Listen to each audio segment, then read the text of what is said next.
Hello, I'm Justin, and welcome back to the channel, and back to the series where I show a couple of my non-British friends Doctor Who for the first time. We're currently watching Doctor Who Season 2 in order, and today, it's time for the story and the engine. Let's go. We are back. Last time we watched Lucky Day. Very interesting one. We love Ruby. We hate Conrad. But you know what else we love, guys? A bit more Doctor and Belinda. A bit more Ncuti and Belinda. So now we're about to watch the story and the engine. I'll be excited. Yes. Should I press play? just. And a man stood at the door with a hosepipe and spraying. Have you guys seen my Dream Doctor Who era video? Yes, I was just thinking about that. Yeah, that's literally what the Doctor does in the finale. In the TARDIS with a fucking massive hose, just like spraying water. Anyway. Well. Oh wait, that's sick. Oh wait, what the sick. fuck? That's hard. Hard. Okay, again, we've not got much, but do you have any first thoughts at all? Any guesses about what this episode might be? I like when they reference the Doctor, like people having like past interactions with them as if he is like a mythical being of legend. Yeah. Like how Conrad described him, even though I hate him, like I still think like the way he described him is really cool. It is cool. It gives a lot more, I guess, depth and world building to his Doctor, even though Doctor's existed for so many decades. You know, the idea of the current Doctor having people know him and stories that have happened between the episodes and things, I think adds a lot to sort of give his character more sort of depth, if you know what I mean. Any predictions for what this episode might be? Well, I've heard that there's a little insect guy, and he's gonna wear a hat. I read the episode description while it was on the screen earlier. New writer. One thing I want to say as well, this writer, what's unique about this, and I think you'll be able to tell in the episode, this guy doesn't typically write telly, he writes plays. He's a poet and a playwright, writing a Doctor Who episode, which I think was a very good call, I think. Very good call. That's really sick. Yeah, so, and I think you can tell during this episode, it's written by a poet and a playwright, but yeah, let's go. Boy, we laugh. Ncuti's ability to portray genuine joy is incredible. It's so believable. Go on then. Take as long as you need. Thanks, Belinda. Aww. I love them. I'm assuming they did film this in Lagos, right? I hate to break it to you, bro. They filmed this in South Wales on a cold day. Are you fucking serious? But you gotta say, the fucking set designers have done serious? so well. They didn't film this in Lagos. Yeah, they don't have the budget to go to Lagos just to film. But can we just respect how well they made it, how good they made it look? They've made this look good. Okay, yeah, it looks good. Now, what's the Doctor gonna do when he sees a turn back sign? Oh no! Appointments never work in Africa. What are you talking about? May not work in Africa, but it might work in South Wales, nigga. Poor Belinda, bro. She's gonna get bad tinnitus after this. Why do I know your face? Should I know her face? She's never been in Doctor Who before. Oh. Came to get a cut for the championship. My mother is in hospital. I'm so confused. I'm so sorry. I'm like, I just feel like I'm missing the glue to like understand what's going on right now. Is there a specific thing that's sort of like confusing you a bit? I don't know. Maybe I'm supposed to be confused. I guess I'm just like not being able to. I mean, it is a bit confusing already, but the Doctor's gone over to this barbershop, obviously, that he really likes. But there's a new barber in who apparently he's quite mysterious still. You're not meant to really know what he's doing. But he's come in and he's offered to give the owner a haircut, and as soon as he uses clippers on him, a current ran through the room, and he sort of took some kind of like spiritual magical ownership of it, and now his keys don't work and they can't leave, and apparently they're travelling somewhere. Does that make sense? Okay. I heard that. I was just making sure that was what's going on. Yeah. Hyperpigmentation. Hyperpigmentation? Hyperpigmentation. I love hyperpop. Where were you when they were taking school photos? Hi, Belinda. Just pick. Mrs. Flood. Hey! Oh. Bro got a reverse haircut. These stories alone can superpower the engine. You just gonna just go now. Oh, okay. That's not very nice. Let's meet in the engine room. Oh, what are you guys gonna do in the engine room? Barbershop. Wait, Belinda, no. Belinda, please. Belinda, do not go to the barbershop.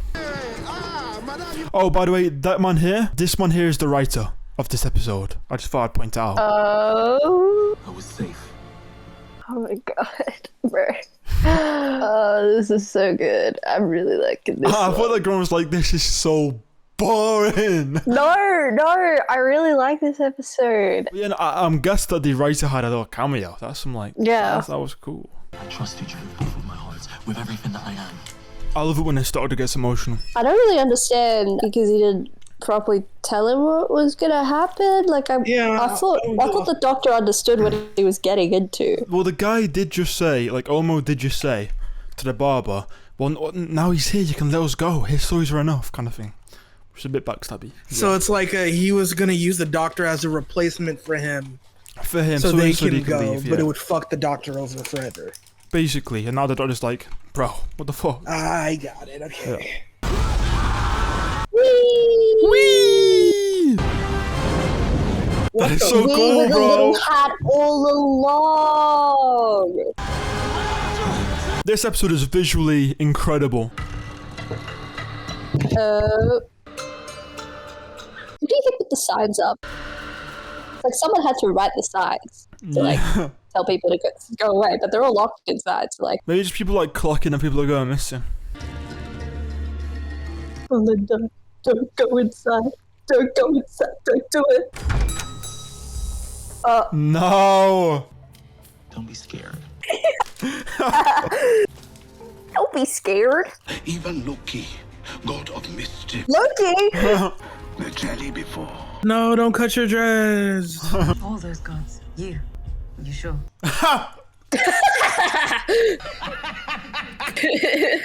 What's so funny?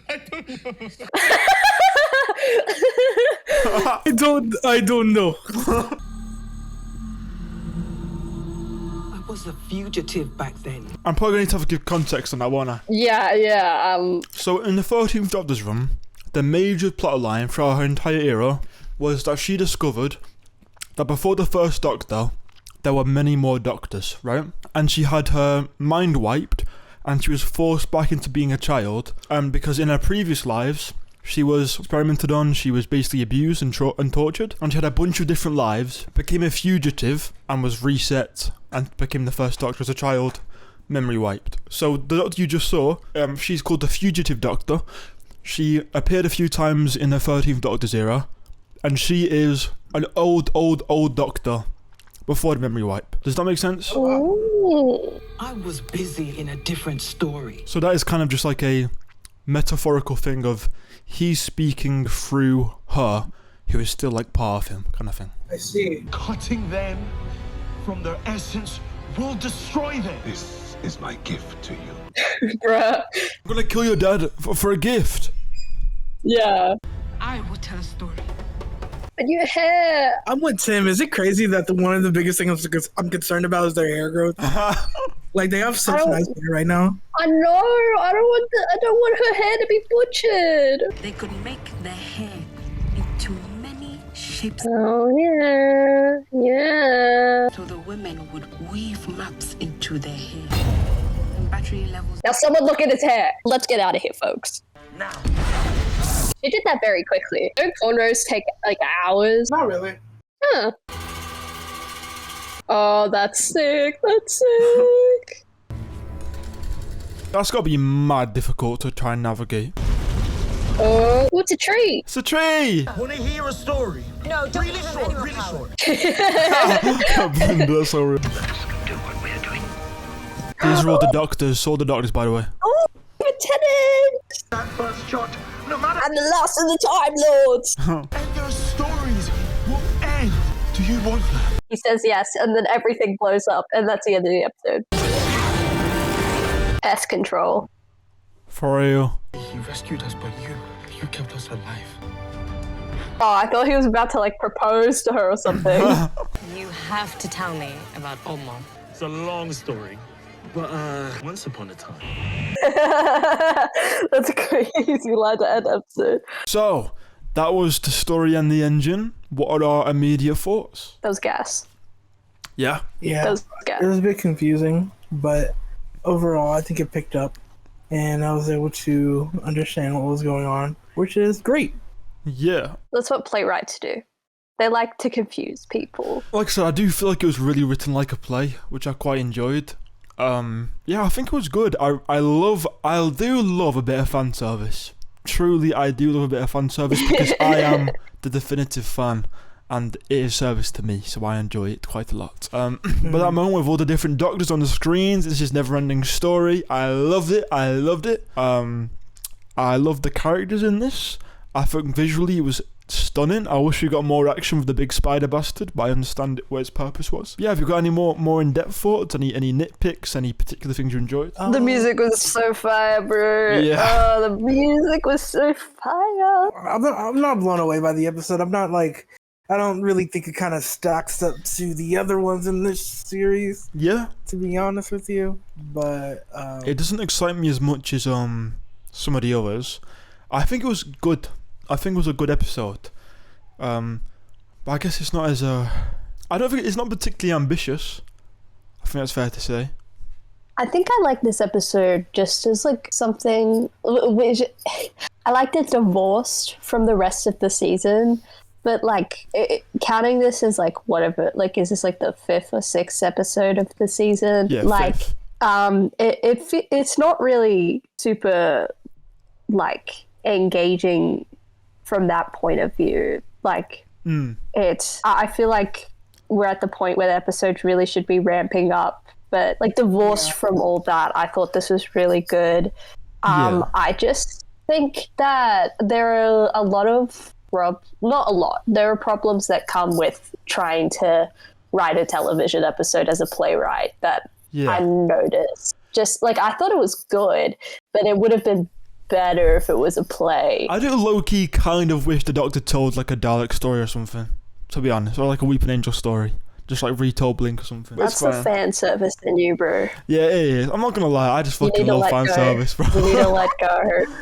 Okay, so that was my friend's reaction to Doctor Who, the story and the engine. I very much hope you enjoyed this video, and if you did, subscribe, like, all that stuff, because we're gonna be back next week with our reaction to the Interstellar Song Contest. Shout out to the members, thank you members, I really appreciate all the support, and if you want the extended cut of our post-reaction discussion and review, then you can become a channel member right now. But if you can't afford to do that, or you just don't feel like it, I appreciate you just watching the video, liking the video, maybe subscribing, maybe leaving a comment if we're being cheeky. Either way, thank you all so much.